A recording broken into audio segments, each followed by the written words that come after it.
ভালো না বাসলে খাওয়াই। কেউ বলবে হুজুর আমি আপনাকে উজুর পানি এনে দিয়েছিলাম, জানিনি বাপ সে আলেম হতে পেরেছে কিনা, তবে আমারও উজুর পানি আজকে এনে দিয়েছে। যদি আল্লাহ আমাকে ওই আলেমের মাকামে দেয়, যে আমার পানি আজ বয়ে দিল তার কিন্তু কপাল খুলবে, কিন্তু হতে পেরেছি কি আমি জানি না, আল্লাহ জানে। চেষ্টা করা আমার কাজ, আল্লাহ কবুল করলে তবেই তো হবে। কেউ বলবে হুজুর আমি আপনার কে ভালোবাসতাম বলে আপনি যেখানে আসতেন সেখানে গিয়ে আপনার ওয়াজ শুনতাম, আপনার মুখের দিকে তাকিয়ে থাকতাম, আজ আপনি জান্নাত চলে যাচ্ছেন, আমরা বাদ পড়ে গেল, নানা রকম বলবে। তখন ওই আলেমগুলো বলবে যাই আমরা আল্লাহ পাকের কাছে গিয়ে এদের জন্য কিছু করা যায় কি দেখি। তারা ফিরে যাবে, আমার আল্লাহ জিজ্ঞেস করবে আমার আলেম বান্দারা কি চাও, কি খবর? আল্লাহ কিছু লোক ধরা পড়ে গেছে যারা দুনিয়ায় কিন্তু আমাদেরকে ভালোবাসতো, আর আমাদেরকে ভালোবাসতো আমাদের জন্য নয় আপনার জন্য। ঠিক না বেটি? আজ আপনি যদি আমায় ভালোবাসেন আমার জন্য নাকি? আরে আমার আল্লাহর পক্ষে কথা বলেন, নবীর পক্ষে কথা বলে, তাই তো জিন্দাবাদ বলেন। আমি যে আল্লাহর বিরুদ্ধে নবীর বিরুদ্ধে হতাম, কেউ এসতেন? এসেছেন কেন? আল্লাহর পক্ষে নবীর পক্ষে বলে। হ্যাঁ, ভালোবাসাটা তাহলে আমার জন্য নয় আল্লাহর জন্য। তা আল্লাহ তারা আজকে ফেঁসে গেছে কোনো কারণে, যদি আপনি দয়া করে মাফ করে দিতেন, আমার আল্লাহ রহমান রহিম রহমতের দরিয়ার জোশ মেরে বলবে যাও, যারা তোমাদেরকে ভালোবাসতো তোমাদের সাথে থাকতো তাদেরকে তোমাদের সাথেই আজ জান্নাতি করলাম। জোরে বলুন সুবহানাল্লাহ, আরো খুশি বলুন সুবহানাল্লাহ। গল্প বলিনি, গল্প বলিনি বাপ, রাসূলের হাদিস শোনালাম। বিশ্বাসে মিলাই বস্তু তর্কে বহুদূর। 6 কোটি বছর থেকে 7 কোটি বছর ইবলিস আল্লাহকে সেজদা দিয়েও নাজাত পায়নি, কেন? আদব ছিল না। আদবটাই মূল জিনিস। কথা বুঝে আসছে? আদব ঠিক করুন। তা কি আজ করবো, এরম কথা বলা ছাড়া আর কোনো উপায় নেই, কেন এর অবস্থা ভালো নয়। কথা বুঝে আসছে তো ভাইয়েরা আমার?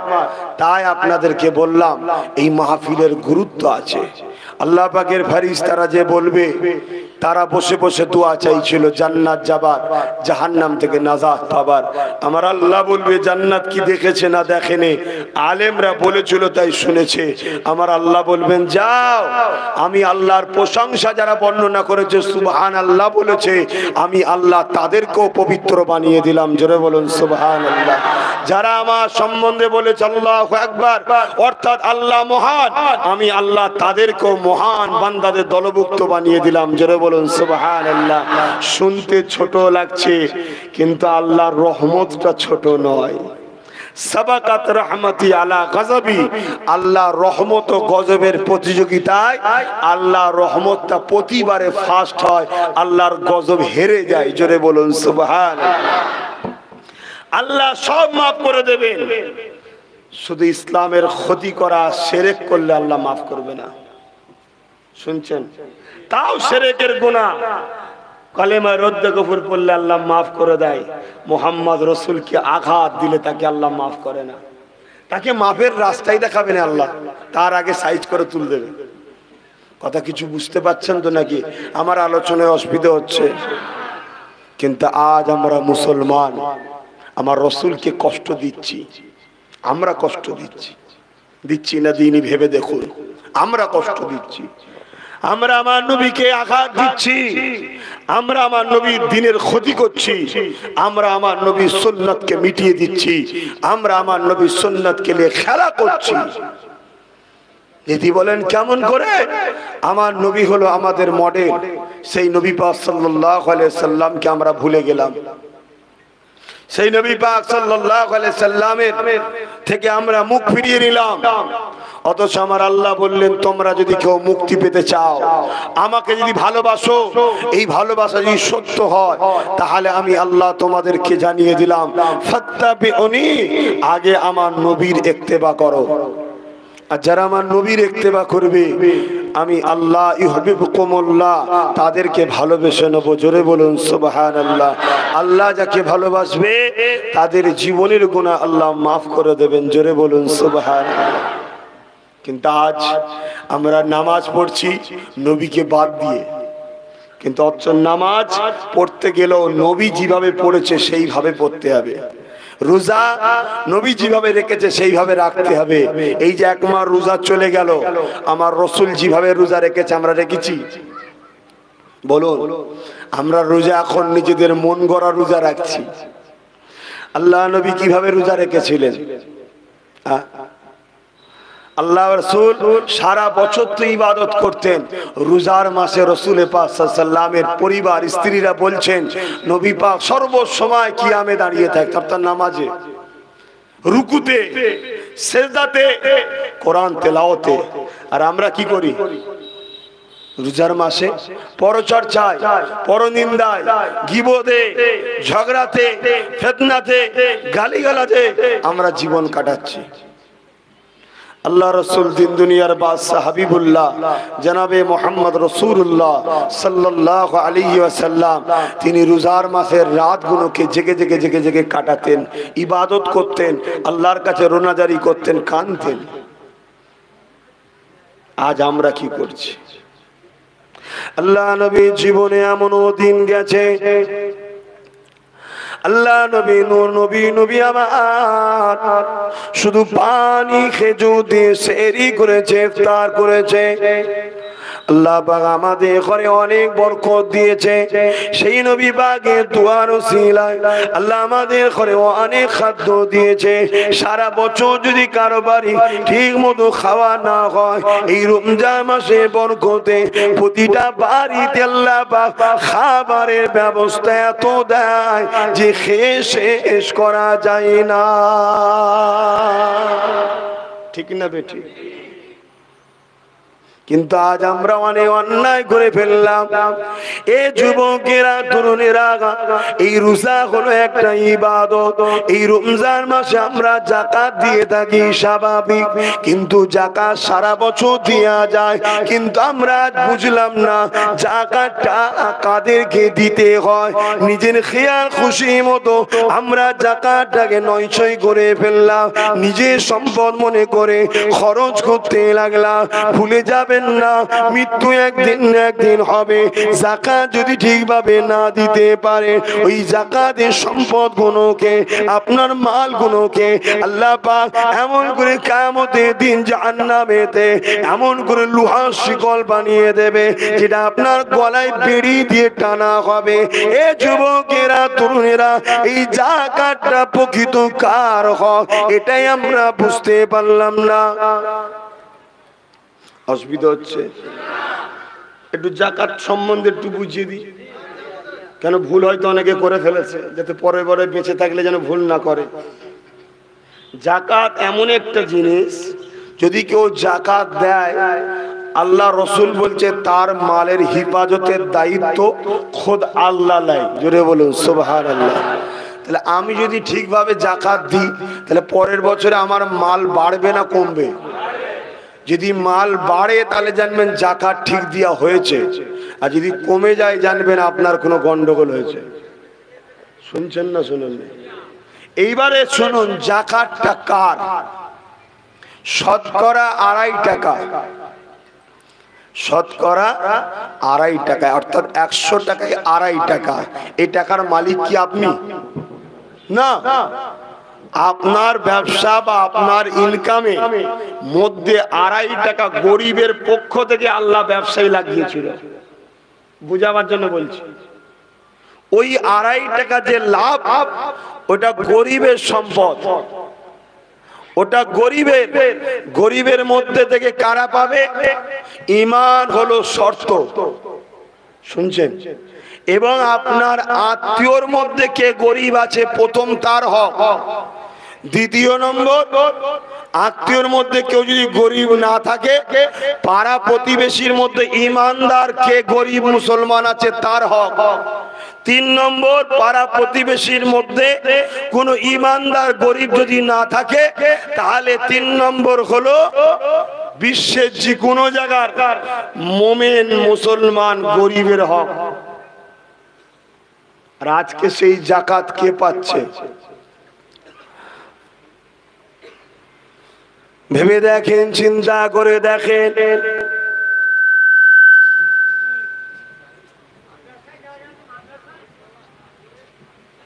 এতিম যদি থাকে ওই এতিমকে দেয়া যাবে, মাদ্রাসাকে নয়।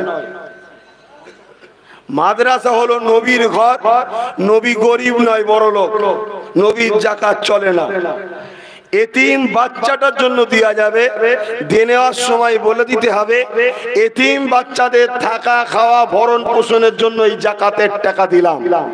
কর্তৃপক্ষ যদি ভুল জায়গায় লাগায়, কর্তৃপক্ষ ধরা পড়বে, আপনি খালাস, কিন্তু বলে দিতে হবে। বুঝতে পারছেন?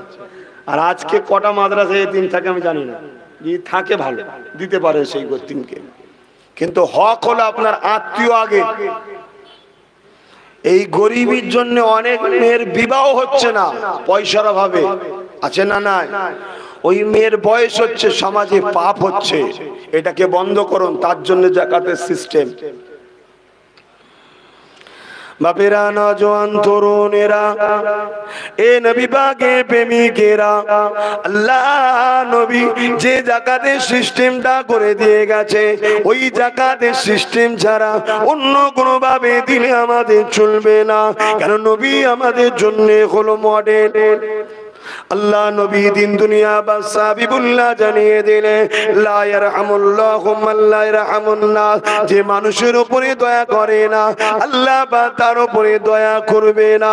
এই জায়গাতে মানুষকে ভালোবাসতে হবে, হিন্দু হোক, দলিত হোক, আদিবাসী হোক, সাঁওতাল হোক, খ্রিস্টান হোক, যে কোনো ধর্মে মানুষ হোক না কেন, গরিব যদি হয় তাকে পরনার কাপড় দিতে হবে, তার খাওয়া দাওয়ার ব্যবস্থা করতে হবে, তাকে সাহায্য করতে হবে, তাকে ভালোবাসতে হবে।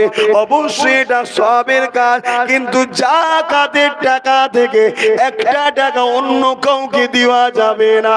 কেন? যাকাতটা হলো তোমার টাকা নয়, যাকাতের মালিক হলো গরিব ইমানদার মুসলমান।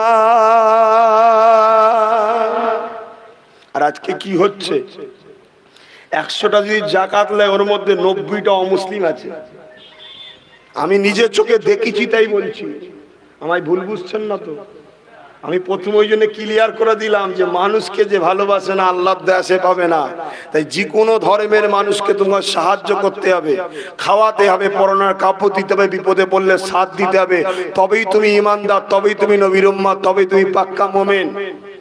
কিন্তু যাকাতের 1 টাকা দেওয়া যাবে না। কেন? যাকাতের টাকাটা তো আমার নয়, আমি দিই কি করে তোমায়? এই লোকের টাকা আমি ফোকর দালালি করে খরচ করার ক্ষমতা আছে? এর টাকাকে দিতে হবে। তারপরে আজকাল আবার কি হচ্ছে, জামা কাপড় দেওয়া হচ্ছে, কথা বুঝে আসছে, ওটাও ঠিক নয়। তারপরও তর্কের খাতিরে চলো, যদি দাও গরিব ইমানদার মুসলমানকে দিতে হবে, অন্য কাউকে নয়। এটা শরিয়াতের বিধান, এটা ইসলামের আইন।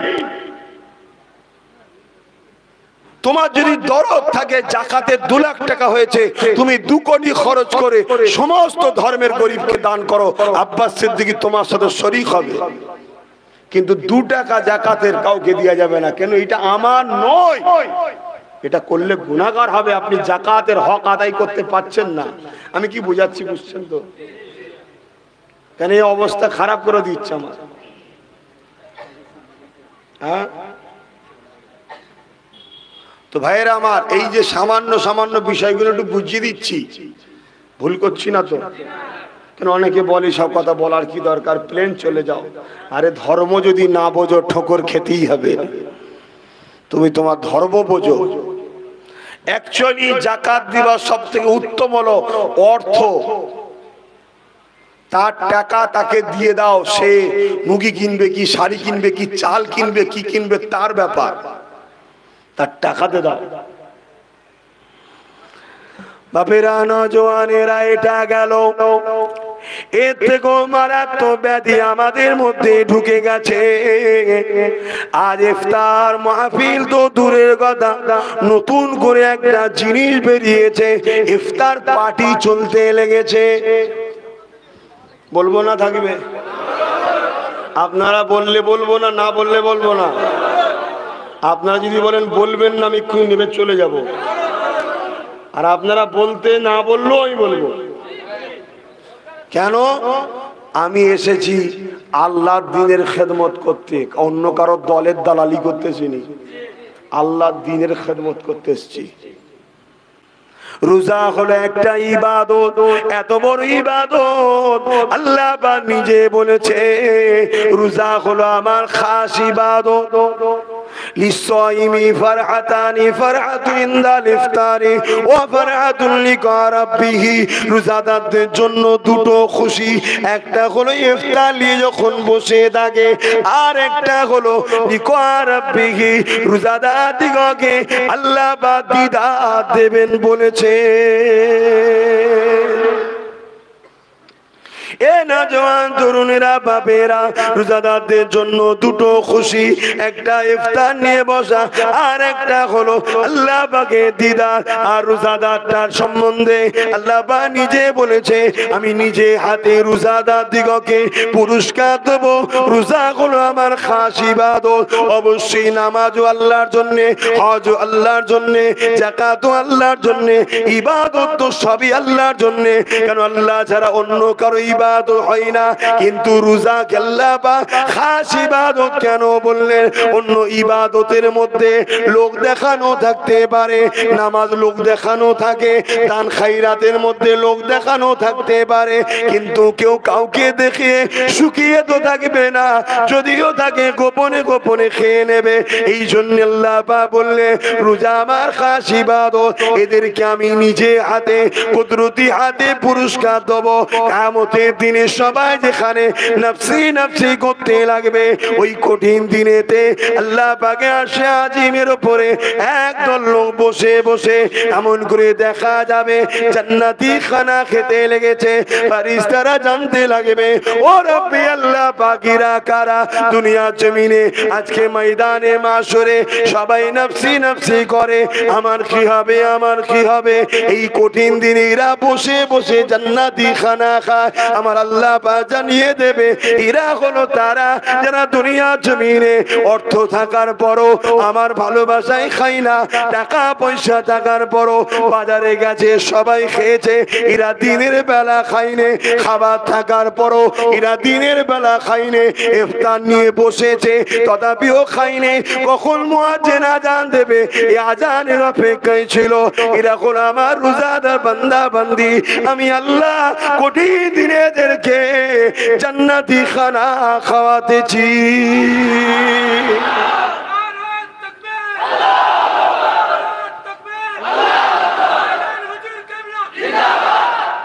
তাহলে রোজা কত বড় মহান ইবাদত বুঝছেন তো? তাহলে এর দুটো খুশি, একটা আল্লাহর দিদার আর একটা হলো ইফতারের সময়। খুব ভালো করে বুঝবেন, আজকে বুঝে যান আমার বাপেরা। 365 দিনে বছর রোজ আপনাকে খাওয়ায় আল্লাহ। একদিন আল্লাহ দুশ্মনের টাকায় খেয়ে রোজাটাকে নষ্ট করবেন না, বুঝার চেষ্টা করুন। আপনি এমনি দিনে বেশি নয় 5 ঘন্টা 6 ঘন্টা শুকিয়ে থাকেন, থাকার পরে আপনি খালি পেটে ফল টল কোনো খান, আঙ্গুর, মুসাম্মি, আনারস, বেদানা সব একসাথেই খান নাকি রোজার মাসে? সব একসাথেই যাই তো। এমনি দিনে একবার ট্রাই করে দেখুন, 5-6 ঘন্টা শুকিয়ে থেকে আর এই ফলগুলোকে খালি পেটে খাবেন। আপনার গ্যাসে মাথা যন্ত্রণা করবে, পেট খারাপ হয়ে যাবে, সেলাইন পর্যন্ত দিতে হবে, কেউ মারাও যেতে পারে। ভুল বললাম? আর রোজার মাসে 13-14 ঘন্টা 15-16 ঘন্টা কিছু না খেয়ে সন্ধ্যেবেলা বসেছে, ফ্রিজের পানি, কথা বুঝলেন না? তারপরে আবার এক থাল ফল, ছাড়াছাড়ি নেই, একদম এই পর্যন্ত সেটেছে, দিয়ে ওপর হচ্ছে মনে হচ্ছে এই বেরিয়ে যাবে, মুখ টিপে রেখে দিয়ে বেরিয়ে না যায়। আর ওই দিনের ওই সময়ের মাগরিবের নামাজে অনেক ছাড় আছে, অধিকার আজকে দিচ্ছিনি। অন্য সময় ভাবে নামাজ পড়লে পিটবে, ওই সময় যদি গালের লেগেও থাকে তাও ছাড় আছে। অন্য সময়ে একটা ছুলা পরিমাণ দানা থাকলেই তোমার নামাজ কমজোর হয়ে যাবে, ওই দিনের জন্য ছাড়। কেন? ওই দিনের ইফতারে আল্লাহর পক্ষ থেকে স্পেশাল বরকত রহমত থাকে। জোরে বলুন সুবহানাল্লাহ। আর এই ইফতারটা শুধুমাত্র ইমানদার রোজাদারের জন্য, মুসলমানের জন্য নয়। খুব ভালো করে শরিয়াতটাকে বোঝেন। বাচ্চাদের জন্য রোজা ফরজ না, এরা খেতে পারে, কিন্তু যার জন্য রোজা ফরজ হয়ে গেছে, রোজা রাখে না, তার জন্য ইফতার নয়। তাহলে সেই ইফতার তুমি কাকে খাওয়াচ্ছ?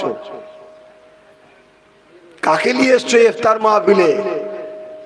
সামান্য 50,000 1 লাখ টাকা পাওয়ার জন্য তোমার ধর্মকে বিক্রি করছো। তোমার বিবেক সারা দিল না।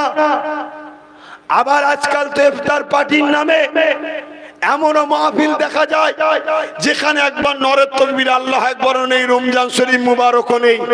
কেন নেই বন্ধু? না, এই স্লোগান দেওয়া যাবে না। আমাদের পাশে যিনি এসে উপস্থিত হয়েছে, উনি তো 1 লাখ টাকা শরীক হয়েছেন, উনি এই তাকবীর পছন্দ করে না। তাই 1 লাখ টাকার জন্য যারা আল্লাহর নামে তাকবীর দিতে পারে না, তারা কেমন মুসলমান আমাদেরকে ভাবা দরকার আছে, ঠিক না বেটি? আজ যা ধ্বংস হচ্ছে কেন? এই সকল মুনাফিকরা আমাদের সমাজের লিডার হয়ে বসে আছে। আমাদের সমাজের পীর সাহেব, পীরজাদা, মৌলানা সাহেবের মধ্যে এরকম মুনাফিক 90% আছে। তাই আমাদের দুর্দশা। যদি আমাদের ইমানদার নেতা হতো, ইমানদার আলেম হতো, ইমানদার পীর সাহেব হতো, তাহলে তাদের বরকতে আমরা আল্লাহর কামিয়াবি দিত। আমার আজ খারাপ লাগছে বাপ, না বললে আল্লাহ মারবে, না বললে আল্লাহ মারবে। তা যদি একদম পছন্দ না হয়, একটু আস্তে আস্তে চলে যাবেন, মিটে যাবে। আমি তো আপনাকে জোর করে মানাচ্ছি না যে গলা টিপে মানতেই হবে, নাই মেরে ফেলবো বলছি কি, কিন্তু আপনি একটু আমাকে কম্প্রোমাইজ করেন, আমাকে একটু বলতে দেন। আপনার ভালো না লাগে মানবেন না, আপনি জবাব দেবেন, কিন্তু আমি বলে আমি আল্লাহর কাছে ধরা পড়া থেকে বেঁচে যাব। কেন? আল্লাহ আমায় দায়িত্ব দিয়েছে, বলতে হবে, না বললে ছাড়বে না। বাপেরা বড় দুঃখ লাগে, মদিনার জমিনে আজও যে নবী আমার তোমার জন্য কাঁদে, সেই নবী পাককে তো ভালোবাসতে পারলাম না, উপরন্তু আজকে সেই নবীর দিনকে মিটিয়ে দিতে লাগলাম। এ নওজওয়ানেরা, আল্লাহ নবী তোমাকে আমাকে কতটা ভালোবাসে। নবী আমার সারা জীবনটা কেঁদেছে, আল্লাহ নবী আজও কাঁদতে লেগেছে।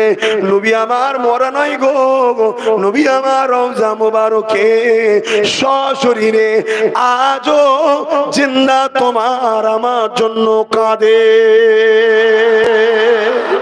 এটা মানেন তো নাকি? এটা অনেকে অস্বীকার করে। আল্লাহ তাদের হাত থেকে আমাদের ঈমান বাঁচান। আমাদের দুই ধরনের দুশমন, একটা হলো বন্ধু সুলভ দুশমন, আর একটা হলো প্রকাশ্য দুশমন। প্রকাশ্য দুশমনের থেকে বন্ধু সুলভ দুশমনটা বেশি ক্ষতি করছে। ও আমাদের ঈমান চুরি করছে, আর প্রকাশ্য দুশমন এসে আমাদেরকে মেরে দিয়েছে। কারণ ঈমান না থাকলে জিতা যায় না। বদরে 313 জন জিতেছিল গায়ের জোরে না, ঈমানের জোরে। আর আজকে আমরা 3 কোটি থাকার পরও জিততে পারছি না কেন? ঈমান টল বলো।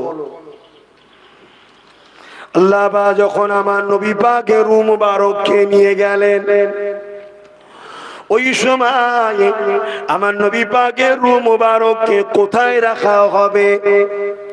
মোমেনদের রূহ যেখানে থাকে ওখানে যদি রাখা হয়, তাহলে তো সমান সমান হয়ে গেল। স্পেশাল একটা জায়গা তো দরকার। ওই সময়তে আমার আল্লাহ পাক ফেরেশতাদেরকে বলল, এ আমার ফেরেশতারা, আমার হাবিবের রূহকে নিয়ে এসে আমার আরশে আজিমের উপরে রেখে দাও। আল্লাহ নবীর রূহ বলতে লাগলেন, ও রব্বি আল্লাহ, আপনি তো বলেছেন এক মাকাম থেকে আর এক মাকাম বড়। হাবিবের মাকাম ছিল, ওই মাকাম থেকে আমাকে বার করেছে, ওই জিসম থেকে আমাকে বার করেছে। আমাকে যদি রাখতেই হয় এমন জায়গায় রাখতে হবে যে জায়গাটা আমার নবীর জিসমে থেকে উঁচু মাকাম, ওই জায়গাতে রাখতে হবে। আল্লাহ, আপনার আরশ তো আপনার নবীর শরীরের থেকে দামি নয়, তাহলে আপনি আমাকে কোথায় রাখবেন? ওই সময় আমার আল্লাহ বলেছিলেন, সাদ্দাক্তা, তুমি সত্য বলছো, আমার হাবিবের শরীরের থেকে আমার সৃষ্টির মধ্যে অন্য কোনো দামি জিনিস নাই। তাই আমি আল্লাহ তোমাকে আবার পুনরায় আমার হাবিবের জিসম মুবারকে ফিরিয়ে দিলাম। নবীর রূহ আবার রাসূলের শরীরে ফিরে এসেছে। সেই নবী আমার আজও মদিনার জমিনে জিন্দা সশরীরে আছে। এই বিষয়ে আলোচনা করতে গেলে অনেক সময় লাগবে। মনে রাখবেন, নবীর স্ত্রীদের বিবাহ করা উম্মতদের জন্য কেন, পৃথিবীর মানুষের জন্য হারাম। কেন কেন হারাম? দেওবন্দ মাদ্রাসার নাম শুনেছেন? দেওবন্দিদের নাম শুনেছেন? দেওবন্দিদের আকীদা শুনেন? অনেক ভাই দেওবন্দি দাবি করে কিন্তু ভুল আকীদা প্রচার করে। জানি না এরা কারা। দেওবন্দ মাদ্রাসার যিনি প্রতিষ্ঠাতা কাসেম নানতুবি সাহেব, তিনার আকীদা হলো নবীর স্ত্রীদের বিবাহ করা এই জন্যই হারাম, যিনি মারা যায় না তো তিনার স্ত্রী তালাকও পড়েনি, ছাড় হয়নি, তো বিবাহটা হয় কি করে? কি বুঝাচ্ছে বুঝতে পারছেন? ধরুন আমার সাথে আমার স্ত্রীর নেকা হয়ে আছে, আমার স্ত্রীর সঙ্গে যদি আমার ছাড়টা না হয়, মৃত্যু হয়ে যাওয়ার পরে ছাড় হয়ে যায়, যদি ছাড়ই না হলো, মৃত্যুই না হলো, তাহলে আমার স্ত্রীর সঙ্গে অন্যজনের বিবাহ কি জায়েজ হবে? তো রসুল পাক সাল্লাল্লাহু আলাইহি ওয়াসাল্লামের মৃত্যুই তো হয়নি, ছাড়ই হয়নি, নেকা, অর্থাৎ কলবে আথার থেকে রসুলের রূহ মুবারকটা জিসমের জায়গায় ছুপে ছিল, লুকিয়ে ছিল, এটাই ছিল রসুল পাক সাল্লাল্লাহু আলাইহি ওয়াসাল্লামের মৃত্যু। তাদের আকীদা আবার দেখছেন, তাহলে রসুলকে তারাও হায়াতুন নবী বলে মানে। জোরে বলুন সুবহানাল্লাহ। এখন কিছু মানুষ ইহুদিদের পাল্লাই পড়ে বা তাদের ষড়যন্ত্রের শিকার হয়ে আমার রসুলের বিরোধী করে। আল্লাহ হিদায়াত করুক এদেরকে, বলুন আল্লাহুম্মা আমিন। আল্লাহ নবী মদিনা জমিনে আজও আমার আপনার জন্য কাঁদে। যেদিন আল্লাহ বা দুনিয়াকে ফানা করে দেবে, আল্লাহ বা কতদিন দুনিয়াকে ফানা রাখবে কেউ জানে না। হযরত জিবরাইল আলাইহিস সালামকে আমার আল্লাহ বা দুনিয়া জমিনে পাঠাবেন। ও হযরত জিবরাইল, দুনিয়া জমিনে যাও, আমার হাবিবকে যে তুলে নিয়ে আসো। হযরত জিবরাইল দুনিয়া জমিনে আসবে, এই পৃথিবীটাকে তন্ন তন্ন করে খুঁজে বেড়াবে কোথায় আমার নবী রয়েছে। হযরত জিবরাইল খুঁজে পাবে না, এই জন্য দুনিয়া জমিনে কান লাগিয়ে লাগিয়ে শুনতে আল্লাহ বলবে। হযরত জিবরাইল শুনতে লাগবে, যে জায়গাতে কান্নার আওয়াজ আসবে ওই জায়গাতে জমিনে দুটো ডানা মারবে, জমিনটা ফাট হয়ে যাবে। হযরত জিবরাইল সাল্লাল্লাহু আলাইহি সেদিন বলবে, আমি ওই দিন দেখতে পাবো আল্লাহ নবী সিজদায় পড়ে গিয়ে তিনার গুনাহগার উম্মত উম্মতীদের জন্য কাঁদবে।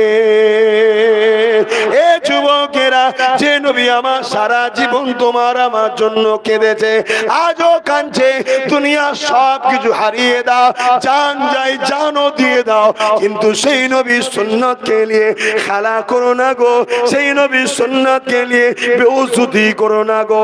কেন ফুরফুরা শরীফে মুজাদ্দিদুল জামান দাদা হুজুর পীর কেবলা ওসিয়াত নামায় লিখে দিয়েছে, দাড়ি টুপি জুব্বা নিয়ে কেউ যদি ইনকার তুচ্ছ তাচ্ছিল্য করে অবশ্যই সে কাফের হয়ে যাবে, কারণ এটা আমার নবীর সুন্নত।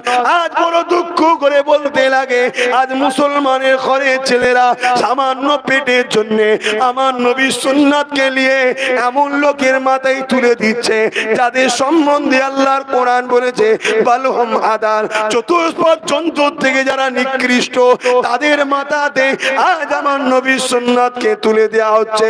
আজ এই কওমকে জানতে চায়, এ আমার কওম, নিজের পেটের জন্য তোমার নবীর সুন্নাত টুপিটা, এই টুপিটা কি কোনো কুকুরের মাথায় তোমরা পরাতে পারবে?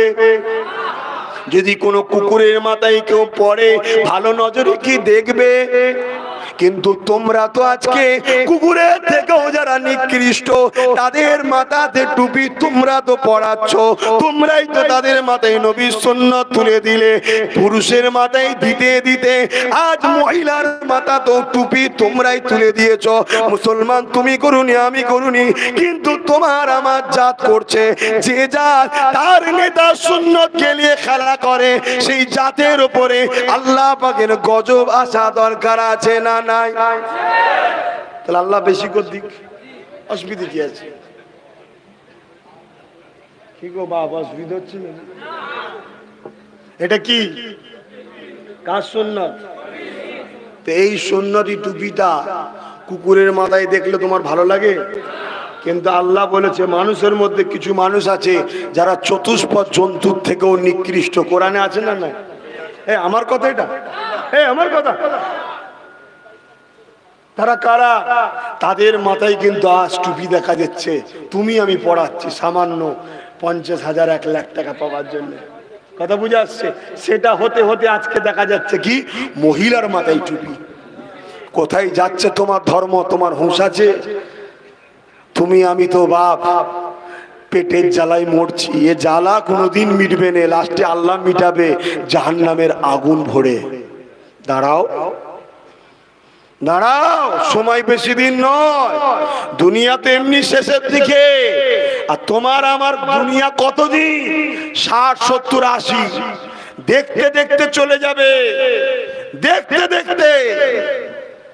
আর বেশি যারা মনে করছো তোমার আজ চলবে না, এসব আজ করছো কেন? যদি কারো দিলে লাগে ওই যুবকগুলোকে বলবে একবার কবরস্থান ঘুরে আয়, দেখে আয়, তোর মতো কত ষাঁড় ওখানে পড়ে আছে, যে দেখে যায়। তারা দুনিয়ায় অনেক দাদাগিরি দিয়েছিল, সব চলে গেছে, ঢুকিয়ে দিয়েছে আল্লাহ। আল্লাহ রসুল বলছে যারা আমার বিরোধী করবে তাদের কবরে আল্লাহ 99টা করে সাপ দেবে, এক একটা সাপের 2টো করে মুখ থাকবে। একবার যদি দুনিয়ায় নিঃশ্বাস ফেলে দুনিয়ার এই গাছপালা তরুলতা সব পুড়ে ছারকার হয়ে যাবে। সেই রকম 99টা সাপ নিয়ে থাকতে পারবে তো? যদি না পারো তাহলে দুনিয়ায় যারা আমার নবীর সুন্নাতকে মিটাচ্ছে তাদের বিরুদ্ধে গর্জে ওঠো, তাদের বিরুদ্ধে সংগ্রাম করো, তাদের বিরুদ্ধে লড়াই করো। ওই লড়াই যদি তুমি জান চলে যায় বেহিসাব জান্নাত পাবে। জোরে বলুন সুবহানাল্লাহ।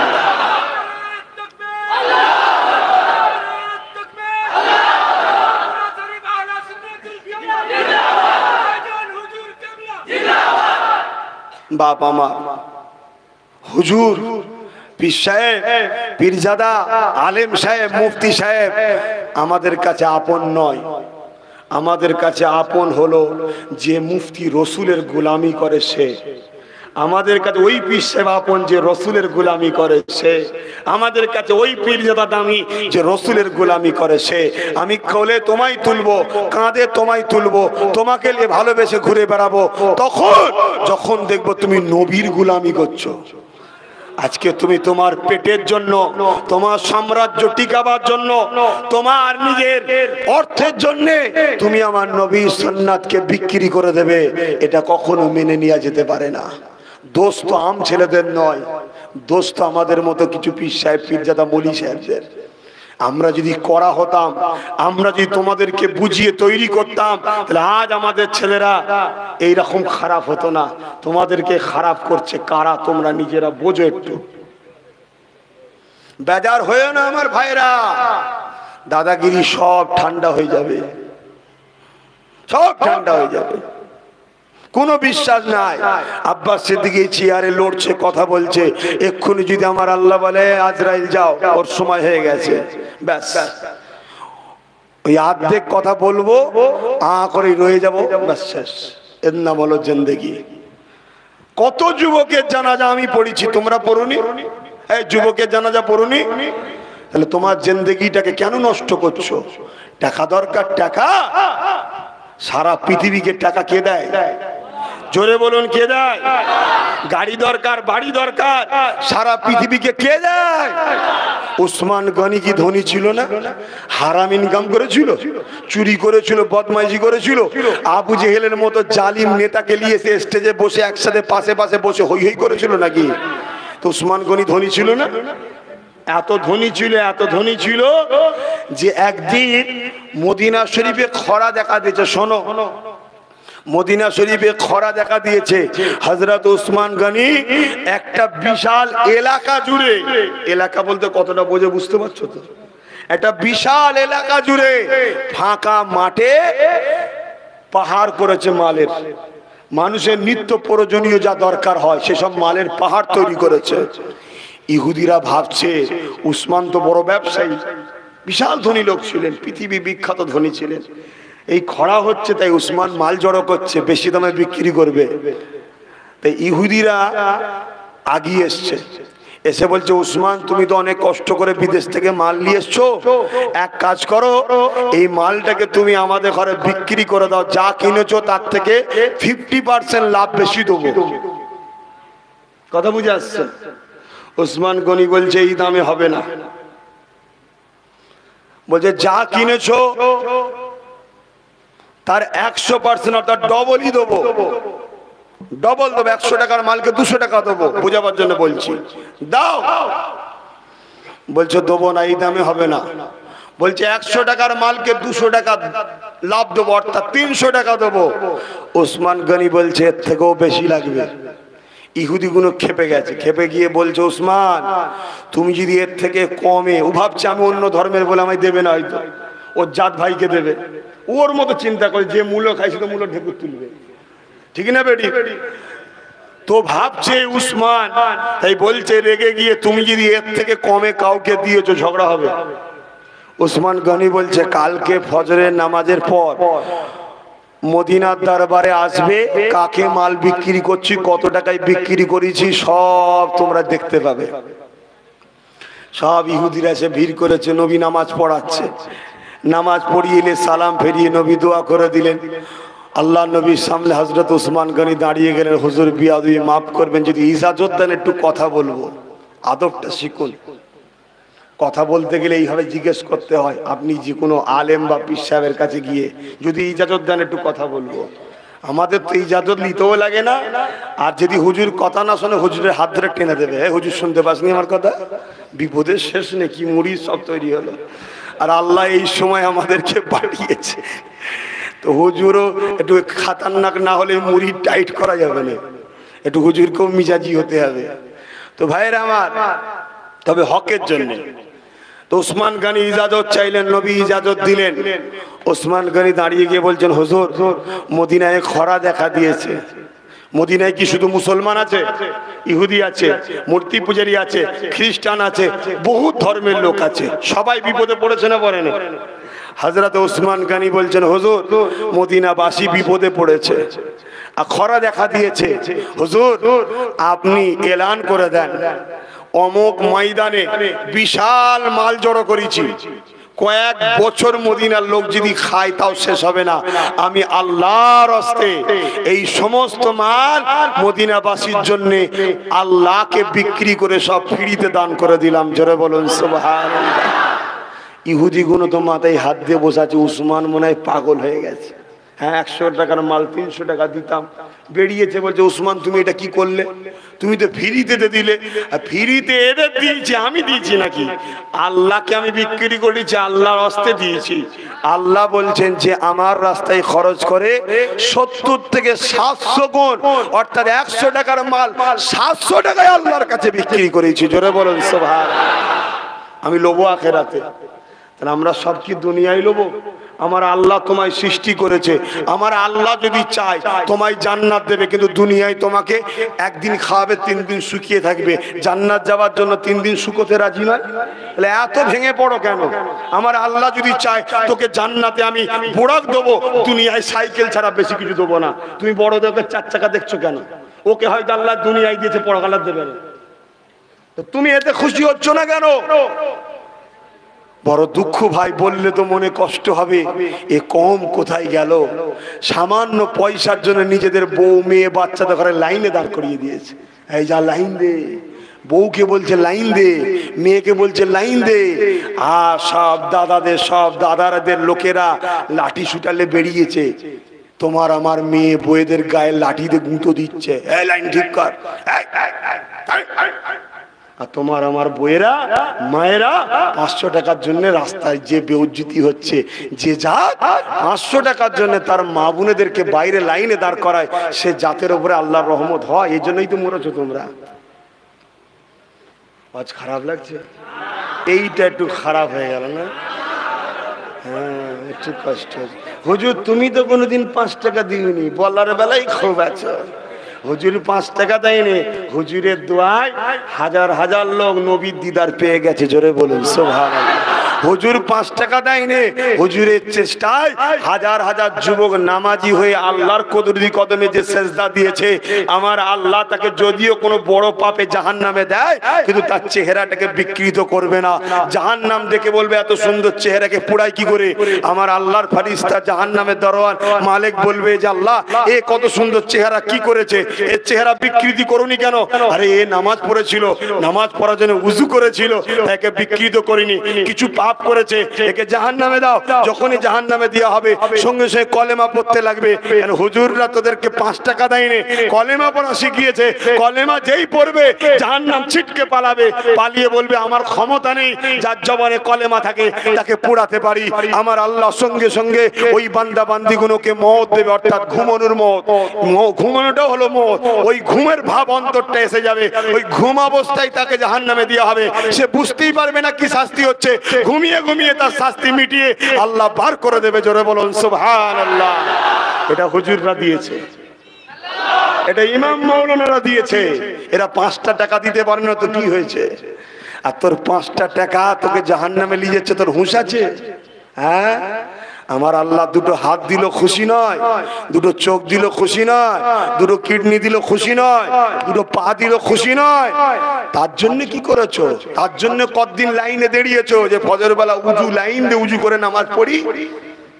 হ্যাঁ, নিজেকে বুঝাও আমার আব্বা ভাইরা, তোমার আমার জন্য দুনিয়া নয়, তোমার আমার জন্য হলো আখেরাত। দুনিয়া হলো ওই 1 ঘন্টার রোদে যে চাষ করলে ফল নিবার জন্য ধান চাষ, ওই চাষ করতে এসেছো। যেদিন ফলটা পাবে যেমন খুশি হও, এর থেকে 1000 গুণ বেশি হবে তোমার 70 বছরের চাষের পরে চিরস্থায়ী যখন জান্নাতটা পাবে। জোরে বলুন সুবহানাল্লাহ। আল্লাহ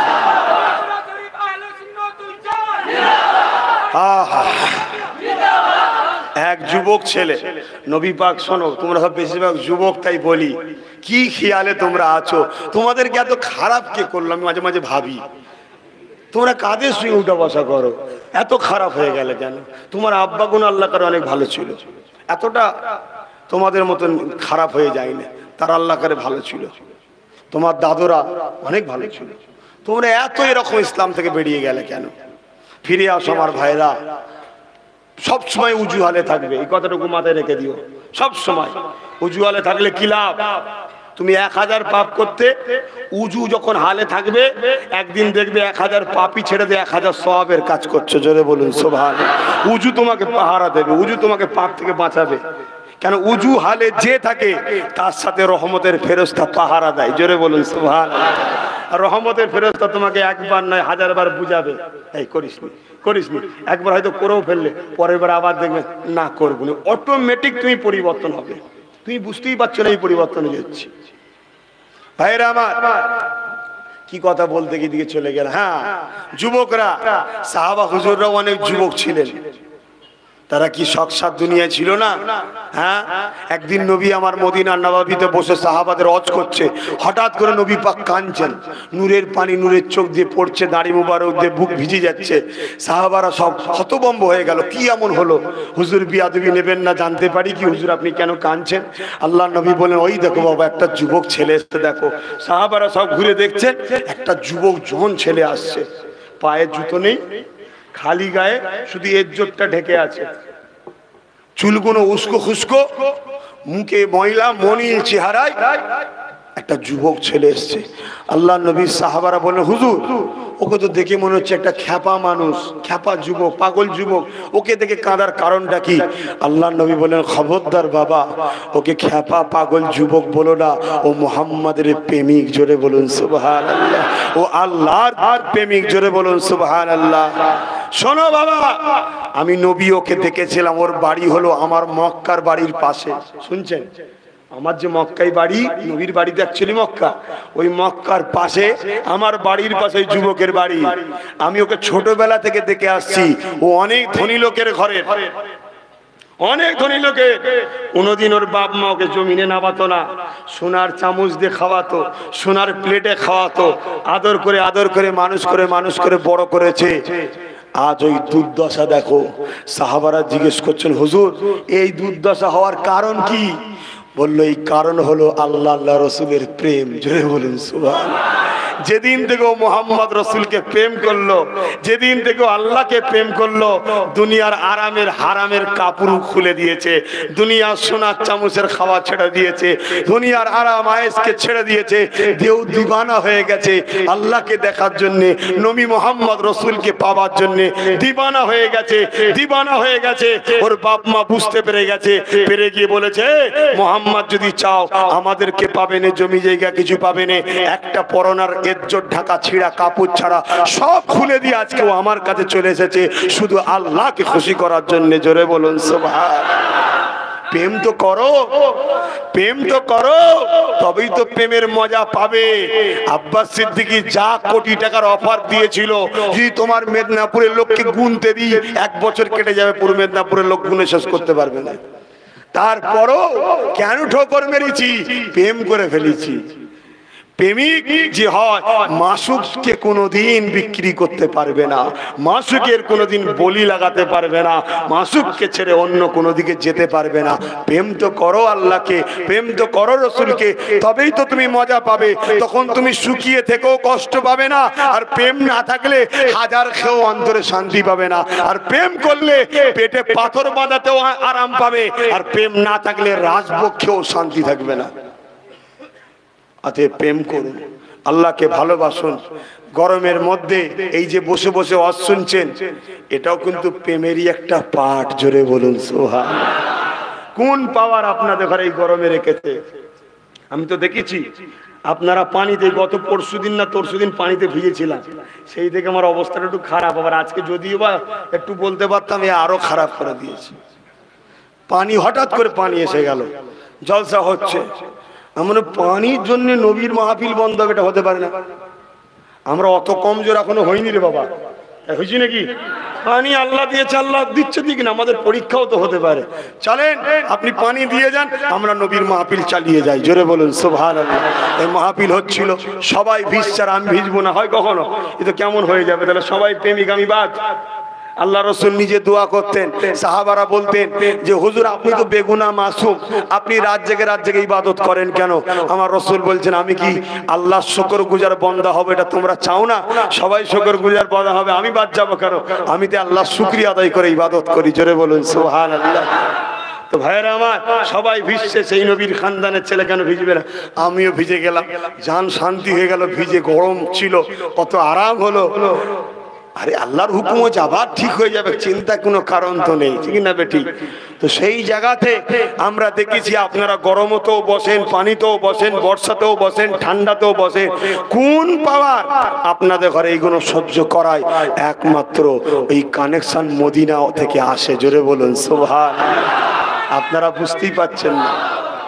তো যাই হোক, আল্লাহু আকবার।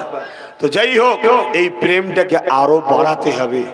আপনারা দুনিয়ার লোভ লালসায় পড়ে, আর একদল ইসলামের দুশ্মনরা, নবীর দুশ্মনরা, তারা আপনাদের ঘরে বিভিন্ন লোভ দিয়ে আপনার নবীর বিরুদ্ধে নিয়ে চলে যাচ্ছে। সুদ ধরিয়ে দিচ্ছে, ঘুষ ধরিয়ে দিচ্ছে, মদ ধরিয়ে দিচ্ছে। এখন মদ তো মানে কি বাড়ি বাড়ি পাওয়া যাচ্ছে মদ, বাপরে বাপ, ধরিয়ে দিচ্ছে। আচ্ছা আমার রসুল এই মদকে বন্ধ করে দিয়ে গেছে, ঠিক না বেটি? আতে মদ খাওয়াও যেমন হারাম, মদকে সাপোর্ট করাও হারাম। কেন? আমার কথা নাই বাপ, এখানে কেউ হাফেজ সাহেব থাকলে একটু বলবেন। আল্লাহ কোরআনে বলছেন কুনতুম খায়রা উম্মাতিন উখরিজাত লিন-নাসি তা'মুরুনা বিল মা'রুফ ওয়া তানহাউনা আনিল মুনকার। হাফেজ সাহেব আছে? কোরআন শরীফে আছে তো নাকি? হ্যাঁ, আলেম হাফেজ সাহেব মানুষ বলছে। এর মানে কি? হে উম্মতে মুহাম্মাদি, তোমরা হলে শ্রেষ্ঠ উম্মত। কারা? তোমরা, ঠিক না বেটি? আমরা শ্রেষ্ঠ উম্মত। আমরা মানুষকে ভালো কাজের আদেশ দেব, ভালো কাজ করব, ভালো কাজকে সাপোর্ট করব। খারাপ কাজকে মানুষ থেকে দূরে রাখবো, খারাপ কাজের থেকে নিজেকে দূরে রাখবো, খারাপ কাজকে সাপোর্ট না করে বিরোধী করব। এটা তো আমাদের বৈশিষ্ট্য।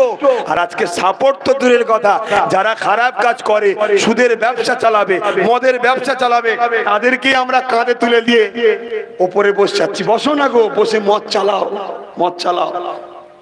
মনে রেখে দিও, মদতে একদিন হবে। আমার নবীর এই আল্লাহর এই জমিন আসমানের সাম্রাজ্য স্রষ্টা আল্লাহ, আর শাহিনশাহ হলো মুহাম্মদ রাসূল। জোরে বলুন সুবহানাল্লাহ। তার কথা বাড়াচ্ছি না, সংক্ষেপ করব কেন গরম আরো বাড়ছে। হে নবী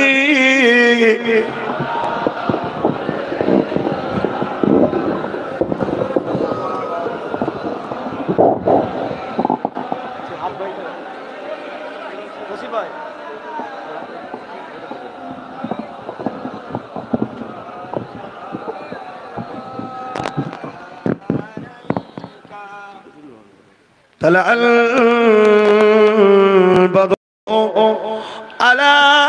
علينا من شنيات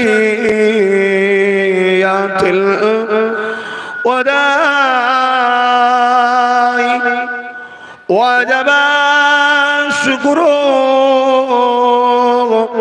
علينا ما دعا لله أعدائي يا نبي سلام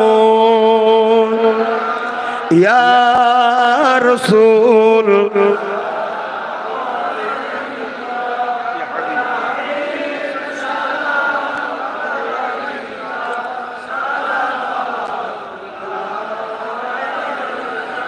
কঠিন হাসরের দিনে কি আছে মোদে এ কপালে গুনাহগার উম্মাত আপনার লইবেন সঙ্গে এ মাশরে ইয়া নবী সালামুন ইয়া রাসূল ইয়া হাবিব সালাওয়াতুল্লাহ। আলহামদুলিল্লাহ, একটু দোয়া হবে, সকলে গায়ে গায়ে বসেন। ইয়া রাব্বি সাল্লি।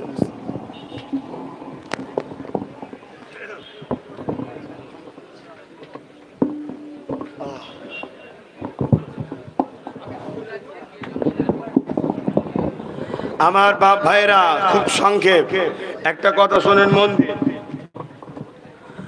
আমি যা কিছু আলোচনা করলাম আপনারা কি মনে কেউ কষ্ট পেলেন?